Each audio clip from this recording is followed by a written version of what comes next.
Over the past few years, it has become painfully clear how a survivor's healing is affected by the handling of their abuse. And it disgusts me that we are still fighting for the most basic answers and accountability over 6 years later. We have called for a fully independent, factual investigation for years now, because I and these women who sit before you know firsthand these organizations and their public statements are not to be trusted. They claim they want accountability, but then seek to restrict which staff can be interviewed, which documents can be examined, and claim attorney-client privilege over and over again. The so-called investigations these organizations orchestrated were not designed to provide the answers we so critically need.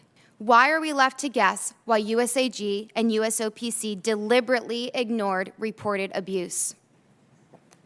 Was it to protect the value of the sponsorships? The LA 28 bid? Their own jobs?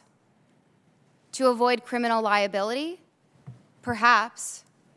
But why must we speculate when the facts are obtainable and the stakes are so high? Without knowing who knew what when, we cannot identify all enablers or determine whether they are still in positions of power. We just can't fix a problem we don't understand. And we can't understand the problem unless and until we have all of the facts. If we don't do all we can to get these facts, the problems we are here to address will persist.